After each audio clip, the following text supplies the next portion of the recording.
Toxic Commando isn't your average horde shooter. It might actually be everything games like Back 4 Blood should have been.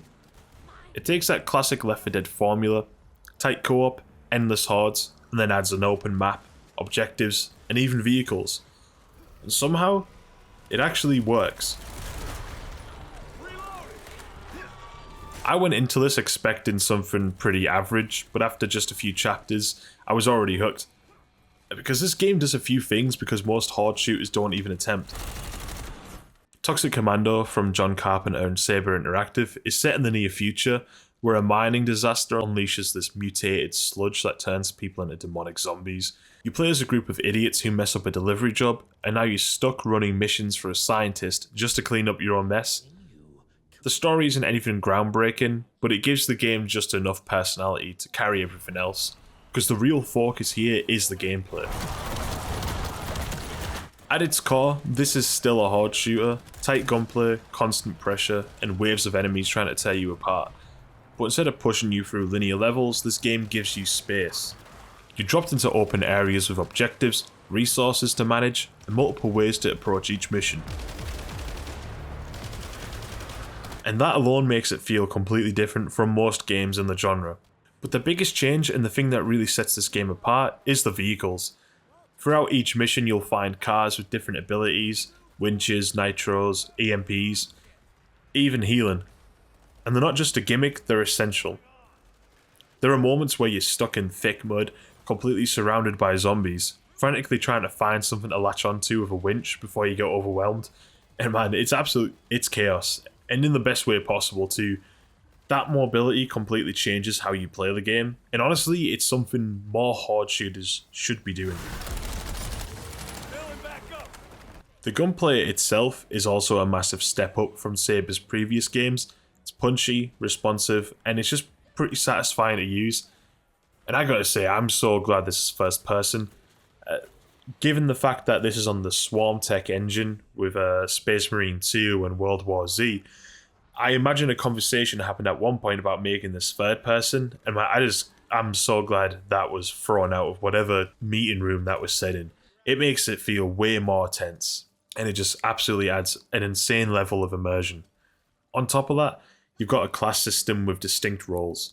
Healers, tanks, DPS, and this time around, it actually feels meaningful, as opposed to World War Z's and Back 4 Blood's similar class system. Each class has a real purpose, and if your team isn't working together, you'll feel it, because you'll feel the mission instantly. Communication is key here, especially with classes. There's also a weapons mod system here, nothing too crazy, mostly sights and extended mags, but it does give enough to give you some customization. And as far as I can tell so far, the cosmetic items, you can't purchase microtransactions. You actually have to play the game to unlock the currency, which is a significant step up from pretty much every other game in the industry. We'll find what we need at the local explosives factory. You have a local explosives factory? And then there's the hand torch, a unique ability that changes depending on your class, letting you absolutely tear through hordes in different ways or be supportive.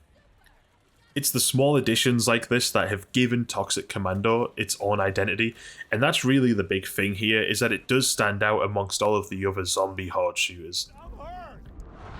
Visually, this game can look incredible at times, especially considering it's not AAA priced. If you turn on the cinematic filter, it adds this really strong, stylized look that fits perfectly with the tone. I would recommend anyone who's playing to turn that on. Even on mid-level settings, which you're seeing now, it holds up really well, mostly sticking to 60 FPS on a 3060 Ti, with only a few drops during the most chaotic moments where there's multiple special infected and explosions happening at once. The enemies called the Homo Morti are genuinely one of the highlights of the game and its design. They're grotesque, mutilated, and they seem to act way more aggressive than your average zombies. The AI does a fantastic job of isolating players. They seem to target the weakest link and completely ruin your run if you're not careful. And the specials take that even further. At times they pull you out of your position, forcing your team to abandon their post to save you. And even the environment is working against you in this game.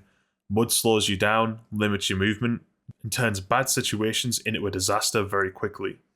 The soundtrack, handled by John Carpenter, is exactly what you'd expect as well. Heavy synth, eerie tones, and the constant sense of tension.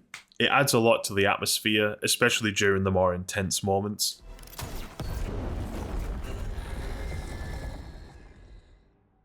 That all being said though, the game isn't exactly perfect. The biggest weak point for me so far is definitely the characters. A lot of the dialogue is cringy and forced, and the chemistry between the team just isn't quite there. The voice acting can be seriously rough, and the facial animations really don't help. Up in a couple of days. Can I shoot him? It creates slightly awkward moments sometimes, feeling kind of uncanny during cutscenes. It's not a deal breaker, but it does stand out. And I just gotta say, the design of Astrid and Ruby, they look like characters pulled straight out of Borderlands. I'm just not vibing with the characters in general. Walter and Kato are nothing to write home about as well. They're all just very blank characters. This is a shitburger. Monsters are real.